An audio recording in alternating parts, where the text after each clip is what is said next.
In the shadowed quiet of winter's light, earth speaks softly of her longing, because the wild places are in tears. Come, she cries to us, kneel down here on the frosty grass and feel the prayer that is buried in the ground. Bend your ear to my heart and listen hard. Love this world, she whispers. Distill peace from the snow and water the cities with mercy. Weave wonder from the forest and clothe grief with beauty. Rest in the rhythm of the turning year. Trace the bending arc rounding toward justice, and vow anew to do no harm.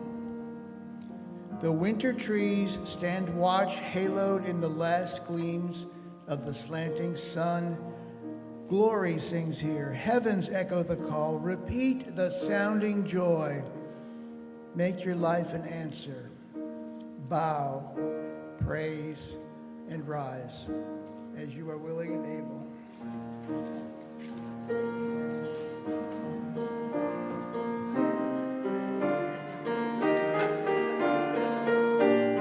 So, get a chance to try your French.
Good morning. I'm Reverend Meredith Barber. I'm one of the ministers here, and I'm so glad that you've chosen to worship with us this morning.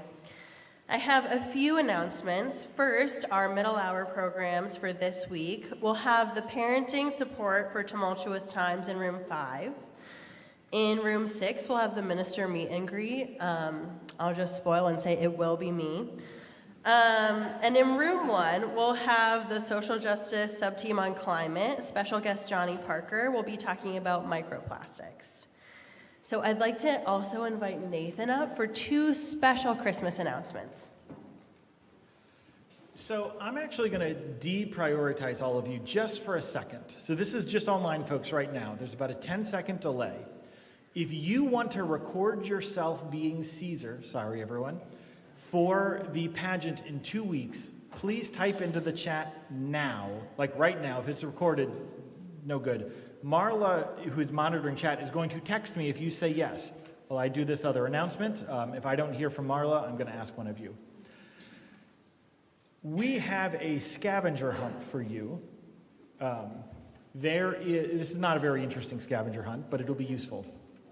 We have had, the past few weeks, Some of the 1130 church members, especially those with physical limitations, could not find parking when they came for church. So, if you would like to park with the staff, I will give you a hint. One of our cars is brand new, one of our cars is incredibly old, and two of our cars are kind of in the middle. At least two of them are Subarus. So, because we're Unitarian Universalists and we do not defy stereotype in any way. If you would like to park with the staff, if you're able to, I will tell you part of the scavenger hunt hint is it's not over there. They've asked us not to park there. So if your body lets you walk a little farther, especially this Christmas Eve, then please consider doing it. All right. Okay, so sorry online folks. Your time is up. Wait, I just got a text as... Okay, no one. All right, here's what I need. For the pageant, we need one person who's willing to video themselves as Caesar. That we will play that video. I will walk you through how to do it. It is terrible and beautiful all at the same time, and it is not hard. Jeff Gauger, is everyone comfortable with a former president of this church? All hail Caesar. And the last thing, you're waving something at me, Mary Ellen, is Cafe, 4 more kids need, there's only 4 kids left to buy presents for at the Kids Cafe. Ignore us online folks, in-person folks. service, Look, so Mary Ellen, who's in the back, has all the information. If you would like to buy presents for a kid, Mary Ellen's the person to talk to. Thank you all.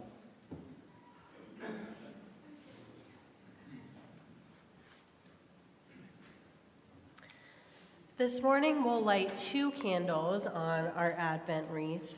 We'll light one for hope and one for peace with this poem.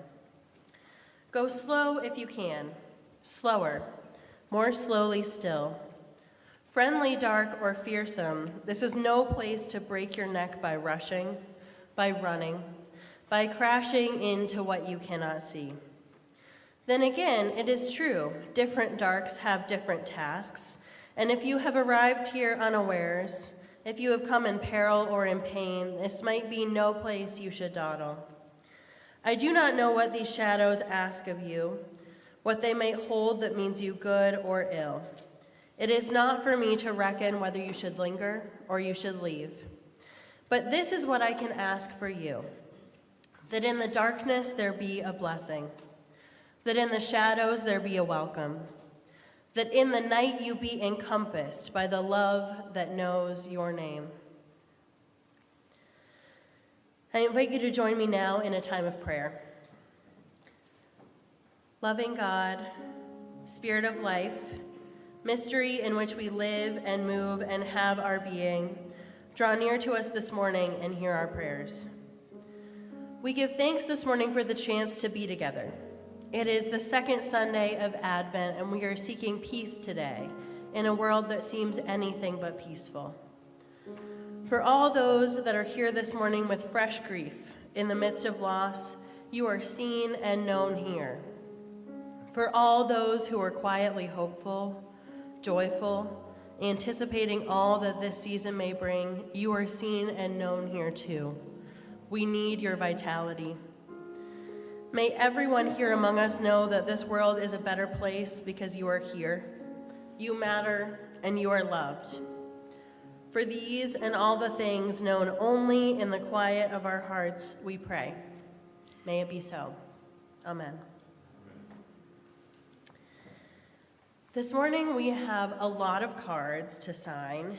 We have a card for Becky Curo following surgery.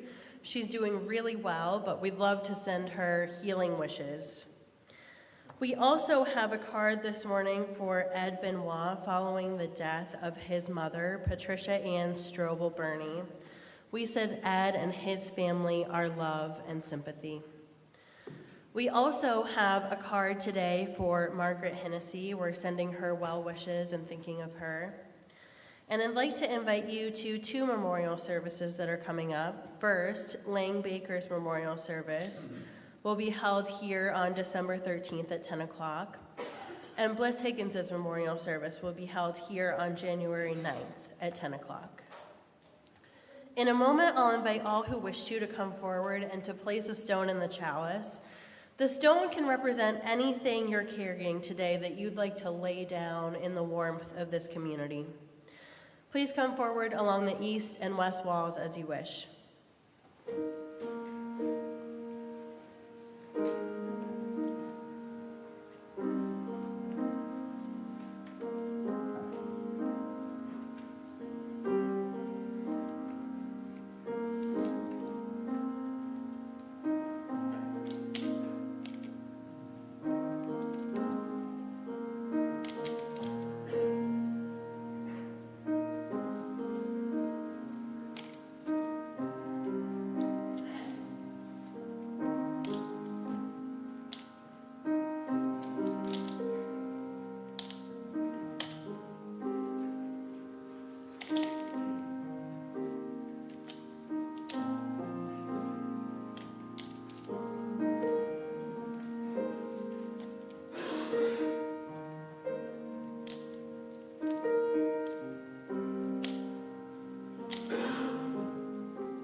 With these words, we light our chalice. With hope to make this a better world, we light this flame. Its light is a symbol of the power of love.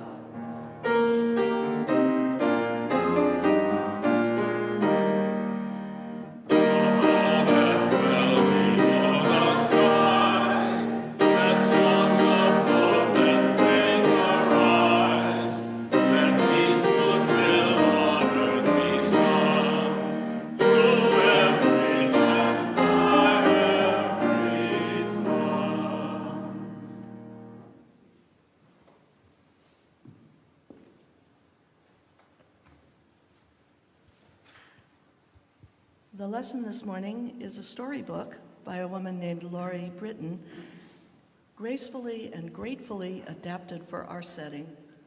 It's a story about making sense of mixed together feelings. And it goes like this.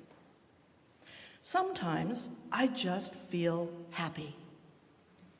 Sometimes it's the noisy, giggly kind of happy. Sometimes it's the jump up and run around kind of happy. Sometimes I feel the quiet kind of happy. Sometimes it's the cozy in my favorite spot kind of happy. Other times I feel sad. Once I was sick and had to come home from my friend's birthday party. I had a crying, nothing is right kind of sad.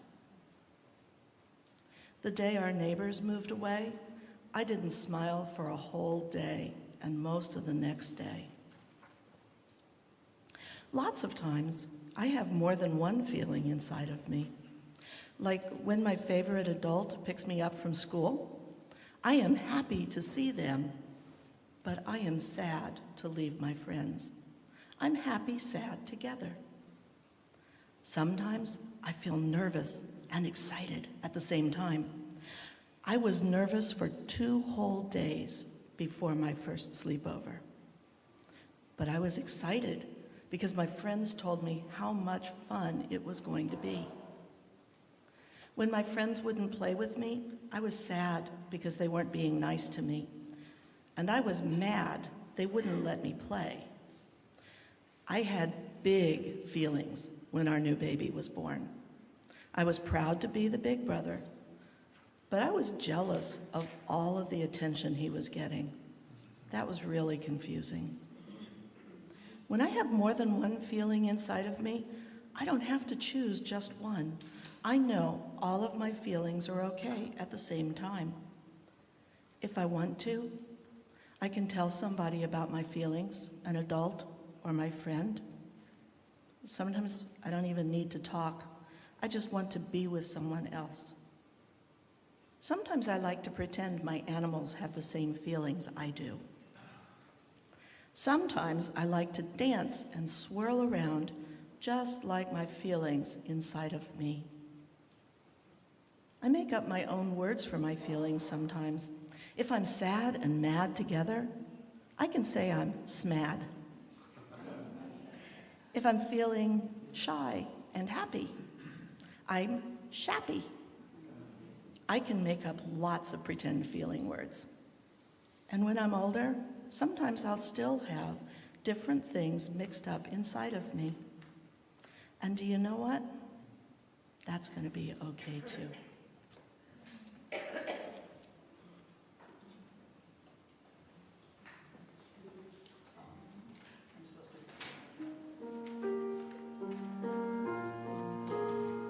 Sorry, I invite you to rise as you are willing and able and join us in singing our next song, which is Dona Nobis Pacem.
My father prized his collection of blue Christmas lights and decorations.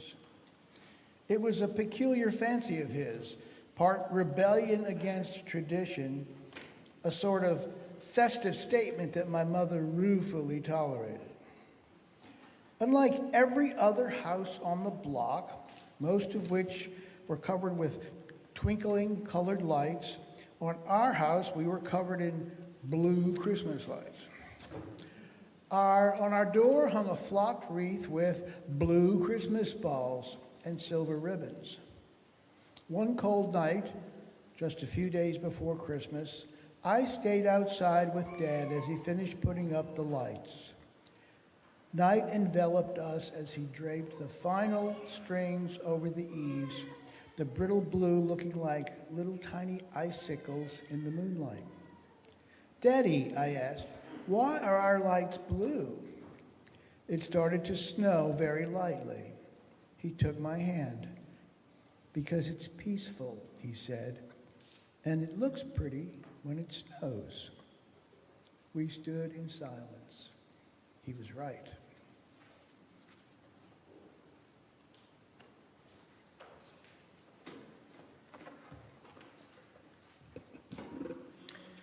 This morning is the second Sunday of Advent, and our theme for today is peace. We talked quite a bit last week about the history of Advent, about our Universalist heritage and what it meant for our ancestors to believe in a loving God, in contrast to mainstream theology of the time.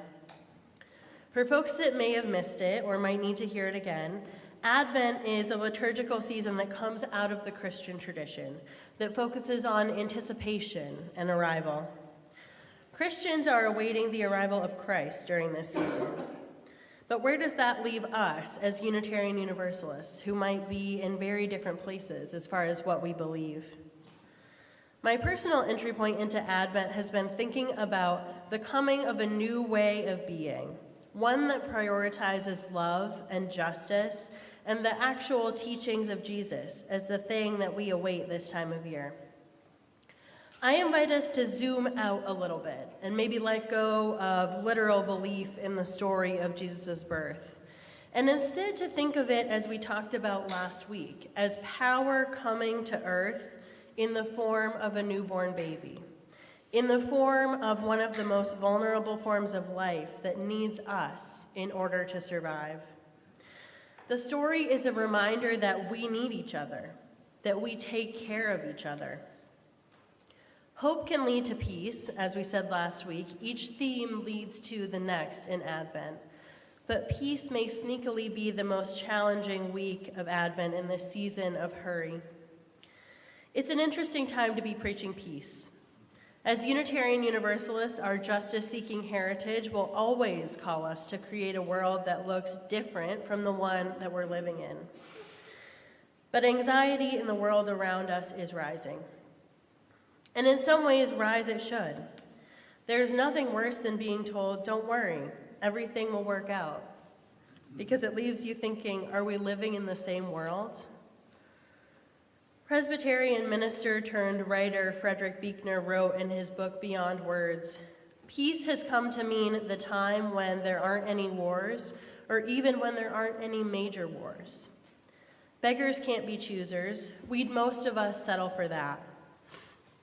But in Hebrew, peace, shalom, means fullness, means having everything you need to be wholly and happily yourself.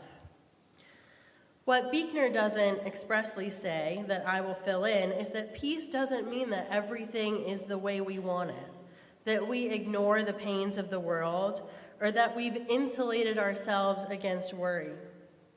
I believe that peace begins with acknowledging the fullness of life and making room for love amidst everything else we might be feeling. And that first requires us to be honest with ourselves about what all that might be. We talked last week about our participation in Advent being countercultural, an invitation into a time of contemplation and reflection as an antidote to the commercialism we're being sold. And to define peace as already having what we need maybe is a way to do that too.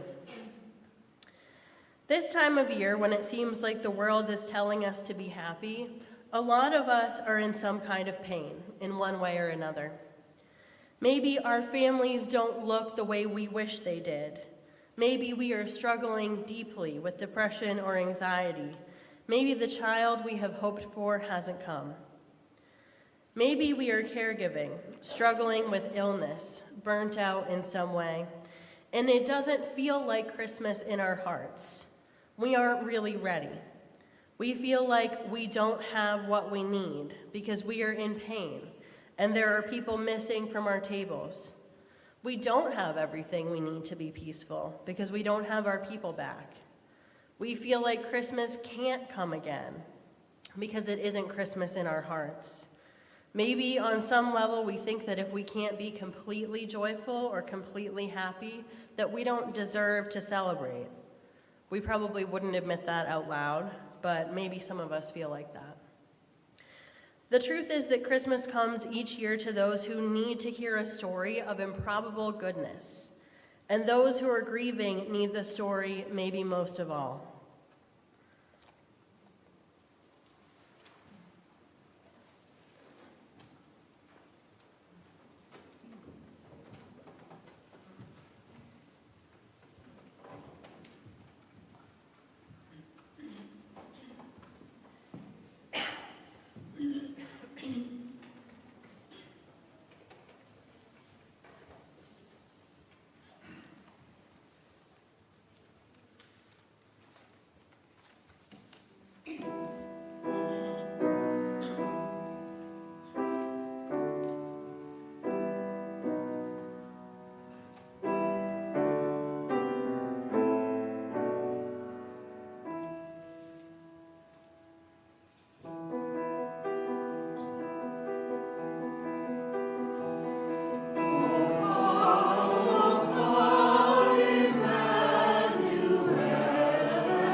Our shared offering for the month of December goes to an organization called Youth Oasis. They support youth and young adults who may be experiencing homelessness due to family separation. This is from their website. Our mission is to support youth and young adults recovering from the trauma of homelessness and family separation through housing, healthcare, and advocacy. The offering will now be generously given and received.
A litany for when the holidays hurt.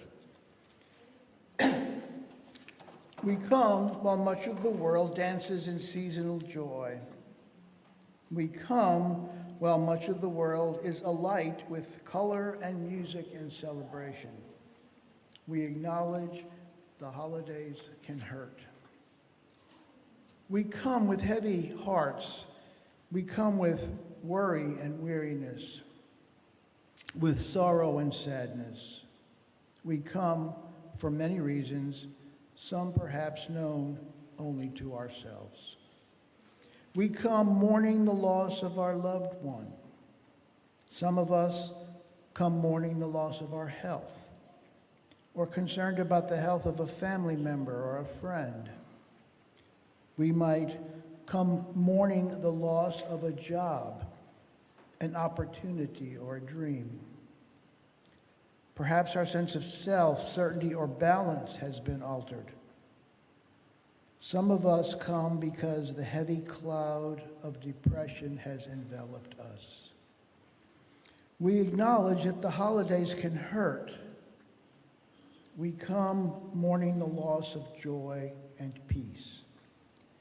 We come to acknowledge we are hurting and to remind ourselves that we do not hurt alone.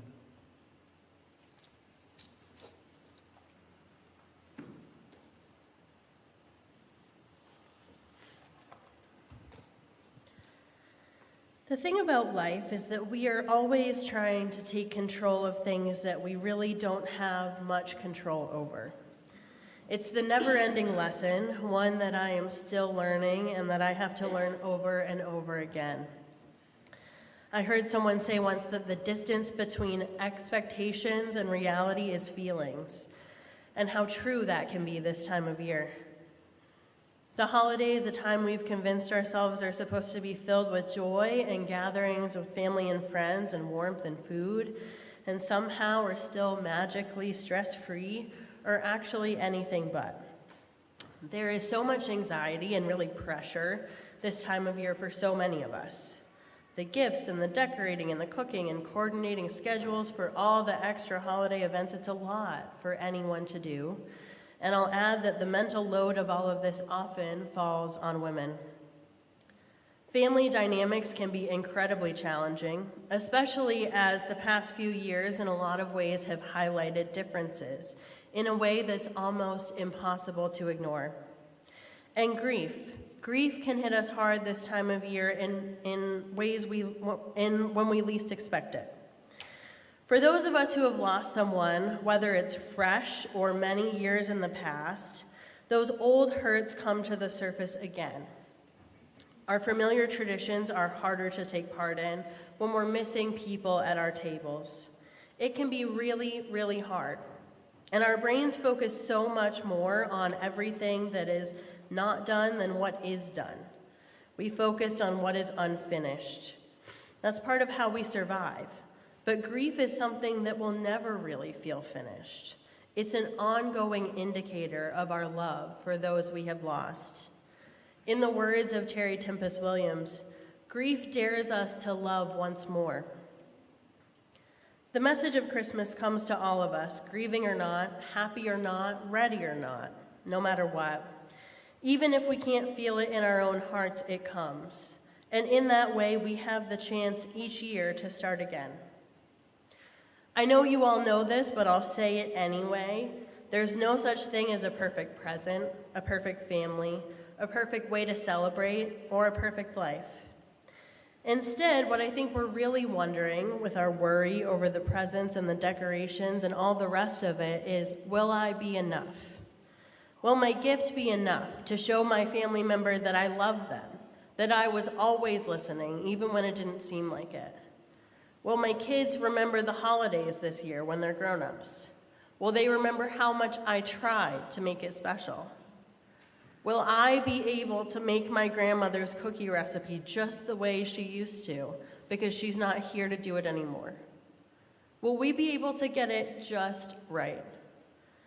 And of course, each one of you, each one of us is enough, no matter what. Our people don't love us conditionally, based on the things that we do, based on the quality of desserts we can make. They love us, no matter what, for who we are, for our strengths and our imperfections. That's the thing about love. It shows up where you least expect it. It sets up shop even when you think there's no room. And I don't think it's just our insecurities that make us wonder this time of year if we're enough. Our capitalist society has created a narrative around the holidays that says we all constantly have to be doing more in order to be experiencing the joy of the season. A celebration that was once about mystery and awe, about joy in the dark, about upending the balance of power, has ended up reinscribing all the worst parts of our world in some ways. And to know peace when our culture is telling you otherwise is bold.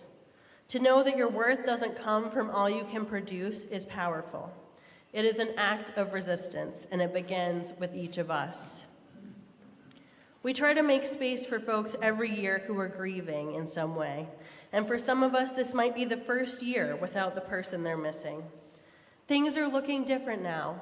Traditions that were done for so long are either too painful or they no longer make sense for whatever reason. And we have to regroup. We figure out a new way. Bruce Marshall writes, "I wish for you a season in which there is room for the complexities that occur during this time. A season of complicated memories, of happiness and pain, of comfort and loss, of disappointment and fulfillment. A season of joy which also has room for sadness, because gladness and sorrow take place together." Maybe we aren't at peace with our grief or the pain we're feeling. Whether it's the first year after someone has passed or the 20th, we never know when a song, a smell, a tradition we used to share with them can hit us like a punch to the gut. I've heard it said that grief is like a spiral in this way. We can be up and doing okay, and then something reminds us and we are back down again, as if it's the first day that they've been gone. And it goes like that, in a constant spiral throughout our lives.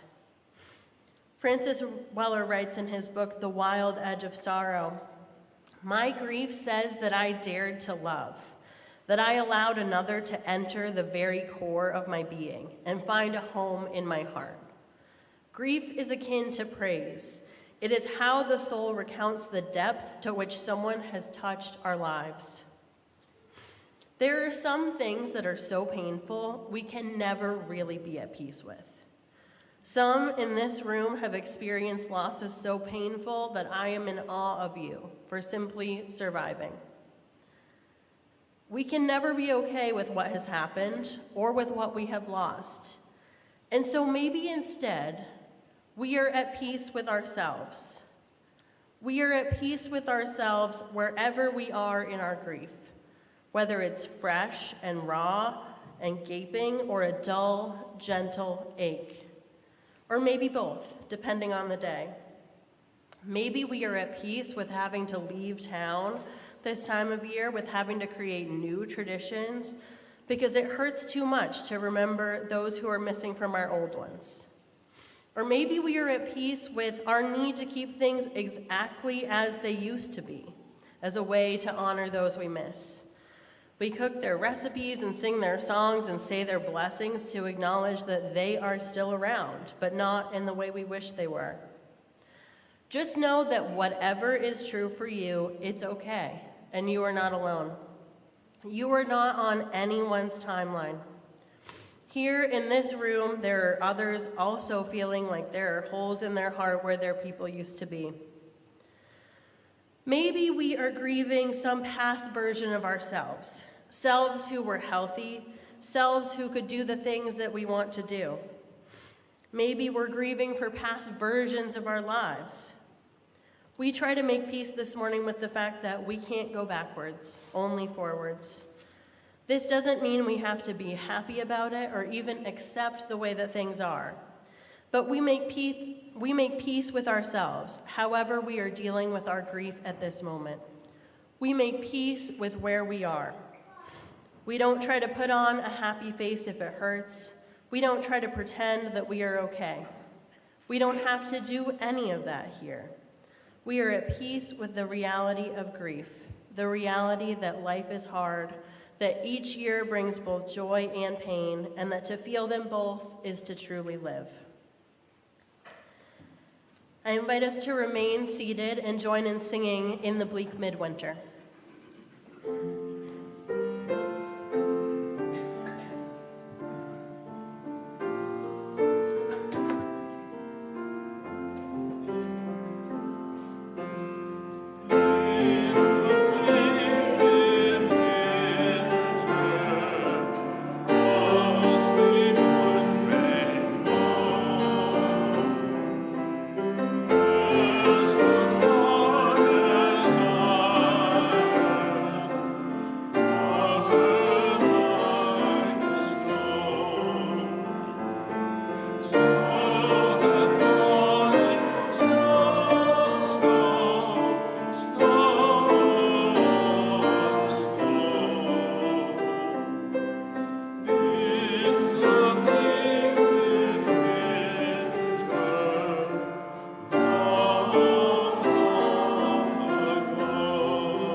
God who knows sorrow, we have nowhere to hide from this void. Thank you for being a God who is moved to tears by death. For in doing so, you remind us that one can know healing is imminent and still make space to grieve what is. We're reminded that hope and grief are not mutually exclusive. Help us hold the departed in our minds, in our bones. Help us hear their laugh echo, their voice hum across our skin. And as we meet grief in all its complexity, grant us a small company capable of remaining with us in our loss, those who journey with us as we heal. Not so they can speak platitudes or try to drag our souls toward happiness, but so they can hold space for our pain. Cast out any timeline we've made for our own healing. Remind us that grief rests and wakes as she chooses, but remains with us across time. Help us to hold our tears as sacred, never being too quick to wipe them away or keep them prisoner, knowing that our freedom is wrapped up in theirs.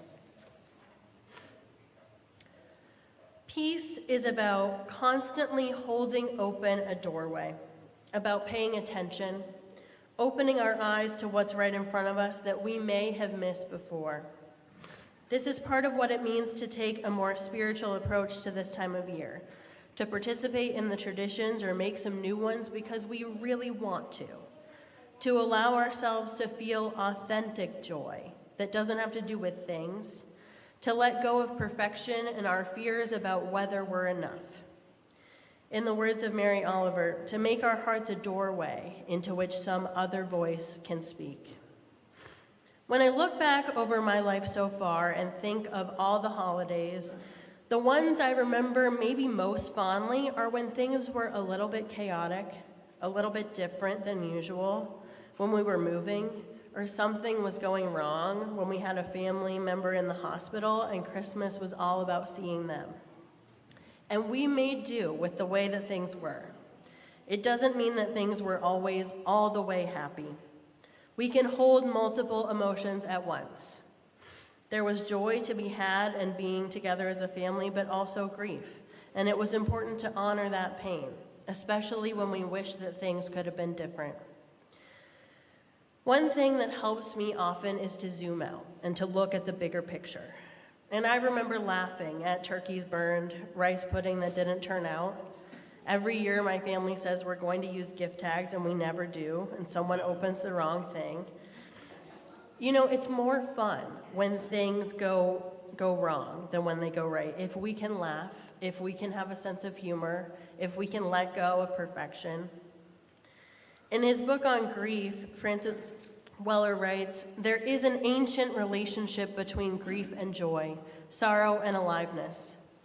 Contrary to our fears, grief is suffused with life force. It is riddled with energy, an acknowledgement of the coupling with another soul, whether human, animal, plant, or ecosystem. It is not a state of deadness or emotional flatness. Grief is alive, wild, untamed, and cannot be domesticated. It resists the demands to remain passive and still. We move in jangled, unsettled, riotous ways when grief takes hold of us. It is truly an emotion that rises from the soul." I have found that the more we acknowledge what is actually true in terms of how we feel, the more we can make room. We make space for a more authentic joy, the real kind, where we find a way to laugh through our tears, instead of pretending to be glad even if we aren't all the way there. That truth-telling can lead to more peace. We don't have to make peace with our losses, with what has happened to us, but instead we try to make peace with ourselves. We make peace with where we are, with however we are showing up, knowing that it matters that we do. Acknowledging to ourselves or to others how we actually feel can remind us that we have what we need within us and around us, that we are not alone. And this kind of authentic spiritual practice is what can move us forward. Octavia Butler wrote, "The world is full of painful stories. Sometimes it seems as though there aren't any other kind, and yet I found myself thinking how beautiful that glint of water was through the trees. It is a gift to be able to hold both the painful stories of this world and of this community, and also to be able to see the beauty. And there is beauty. There always is, if we allow ourselves to look. And so I go back to the words from Frederick Buechner about peace meaning fullness, about having what we need within us. The fullness of life is all around us. We have what we need to grieve, to celebrate, to make peace with ourselves. And we have what we need too to prepare our hearts for joy, because eventually that comes next. May it be so. Amen. I invite us to rise, either in body or in spirit, and sing our closing hymn.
Let us remember this morning that we have what we need within us and all around us. We are not alone.